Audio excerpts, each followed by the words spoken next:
स्वाभाविक रूप से जो हमारी उम्मीद थी कि नरेंद्र भाई मोदी जी का मैजिक आज से नहीं पिछले 10 वर्षों से इस देश में चल रहा है, देश में नहीं दुनिया तक वो चल रहा है और इसका असर निश्चित रूप से होगा।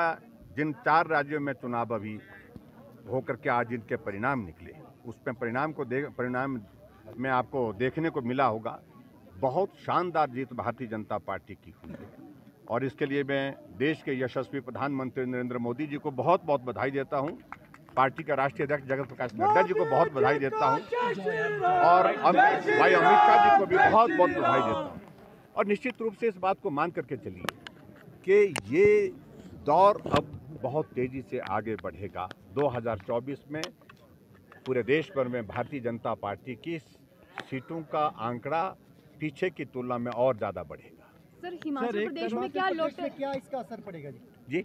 हिमाचल प्रदेश में इन चुनाव नतीजों को देखिए, पार्टी के कैडर में हौसला बढ़ता है।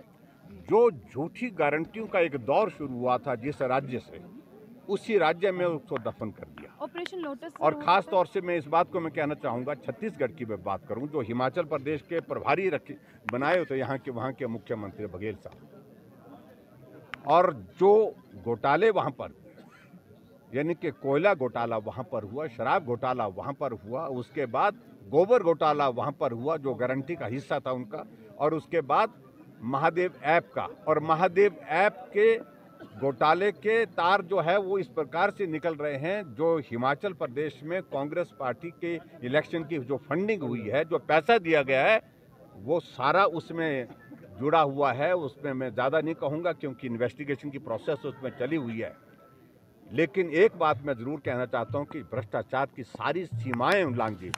राजस्थान में लाल डायरी का क्या मतलब है?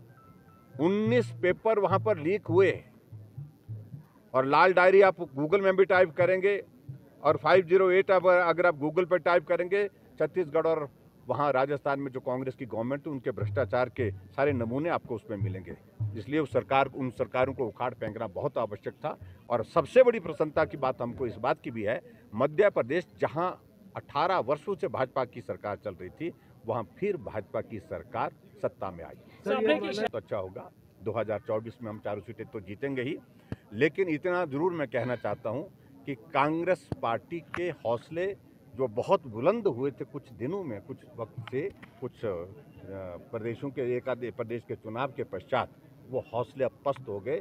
अब सीधा उनको मालूम पड़ गया, महसूस हो गया, ये गारंटियों का झूठा जो प्रचार उनने करके रखा था उसकी हवा निकल गई है।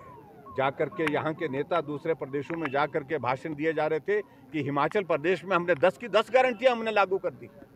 और मैं तो हैरान हुआ वहाँ छत्तीसगढ़ में जाकर के, वहाँ के जो मुख्यमंत्री जो वहाँ जिनकी सरकार चले गई आज, वो भाषण में बोल रहे थे अपने कि हिमाचल प्रदेश में मैंने गारंटियाँ शुरू की और 1 साल अभी हुआ नहीं सरकार को और हमने गारंटी पूरी की। एक भी गारंटी पूरी नहीं हुई और अब तो यहाँ की सरकार की भी कोई गारंटी नहीं है। मैं उस तरह का संदेश कुछ देना नहीं चाह रहा हूँ। मैं तो लोकतंत्र का सम्मान करता हूँ और उनको भी लोकतंत्र का सम्मान करते हुए जनादेश का अभिनंदन। एक बात तो ऐसा है कि कुछ एक मंत्रियों ने तो आशा ही छोड़ दी और उनको अब कुछ आज कुछ और छोड़ जाएंगे उम्मीद, क्योंकि अब तो उनको ऐसा लग रहा है कि अब इस सरकार में तो उम्मीद है नहीं, अब सरकार का भरोसा ही नहीं।